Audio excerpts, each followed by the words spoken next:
Assalamualaikum warahmatullahi wabarakatuh. Wahai umat terbaik yang dimuliakan Allah Subhanahu wa Ta'ala.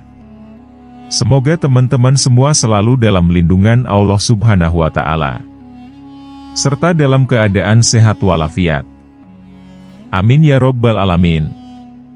Dikisahkan bahwa semasa berlakunya kekurangan makanan dalam kalangan Bani Israel, maka lalulah seorang fakir menghampiri rumah seorang kaya dengan berkata, "Sedekahlah kamu kepadaku dengan sepotong roti dengan ikhlas karena Allah Subhanahu wa Ta'ala." Setelah fakir miskin itu berkata demikian, maka keluarlah anak gadis orang kaya, lalu memberikan roti yang masih panas kepadanya.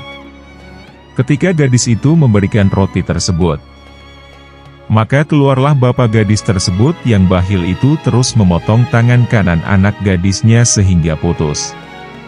Semenjak dari peristiwa itu, maka Allah Subhanahu wa Ta'ala pun mengubah kehidupan orang kaya itu dengan menarik kembali harta kekayaannya sehingga dia menjadi seorang yang fakir miskin, dan akhirnya dia meninggal dunia dalam keadaan yang paling hina.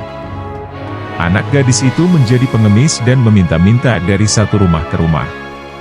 Maka pada suatu hari anak gadis itu menghampiri rumah seorang kaya sambil meminta sedekah, maka keluarlah seorang ibu dari rumah tersebut. Ibu tersebut sangat kagum dengan kecantikannya dan membawa anak gadis itu masuk ke rumahnya. Ibu itu sangat tertarik dengan gadis tersebut dan dia berhajat untuk menikahkan anaknya dengan gadis tersebut. Maka setelah perkawinan itu selesai, maka si ibu itu pun memberikan pakaian dan perhiasan bagi menggantikan pakaiannya. Pada suatu malam apabila sudah dihidangkan makan malam, maka si suami hendak makan bersamanya. Oleh karena anak gadis itu kudung tangannya dan suaminya juga tidak tahu bahwa dia itu buntung, manakala ibunya juga telah merahasiakan tentang tangan gadis tersebut. Maka apabila suaminya menyuruh dia makan, lalu dia makan dengan tangan kiri. Apabila suaminya melihat keadaan istrinya itu, dia pun berkata, "Aku mendapat tahu bahwa orang fakir tidak tahu dalam tata cara harian, oleh itu makanlah dengan tangan kanan dan bukan dengan tangan kiri." Setelah si suami berkata demikian, maka istrinya itu tetap makan dengan tangan kiri, walaupun suaminya berulang kali memberitahunya.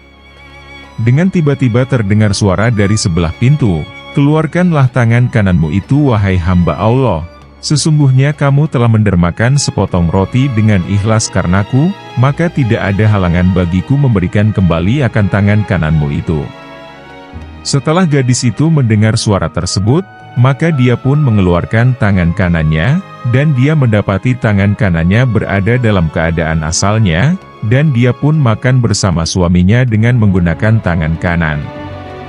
Hendaklah kita sentiasa menghormati tetamu kita, walaupun dia fakir miskin. Apabila dia telah datang ke rumah kita, maka sesungguhnya dia adalah tetamu kita. Rasulullah Shallallahu Alaihi Wasallam telah bersabda yang bermaksud, "Barang siapa menghormati tetamu, maka sesungguhnya dia telah menghormatiku, dan barang siapa menghormatiku, maka sesungguhnya dia telah memuliakan Allah Subhanahu wa Ta'ala, dan barang siapa telah menjadi kemarahan tetamu, dia telah menjadi kemarahanku. Dan barang siapa menjadikan kemarahanku, sesungguhnya dia telah menjadikan murka Allah Subhanahu wa Ta'ala." Sabda Rasulullah Shallallahu Alaihi Wasallam yang bermaksud, sesungguhnya tetamu itu apabila dia datang ke rumah seseorang mukmin itu, maka dia masuk bersama dengan 1000 berkah dan 1000 rahmat. Baiklah teman-teman, semoga kisah barusan bisa kita petik hikmah dan pelajaran di dalamnya. Jika ada kesalahan atau kekeliruan, itu semua murni karena keterbatasan ilmu yang kami miliki. Karena sesungguhnya pengetahuan dan kesempurnaan hanyalah milik Allah Subhanahu wa Ta'ala. Wallahu a'lam bishawab. Akhirul kalam, wassalamualaikum warahmatullahi wabarakatuh.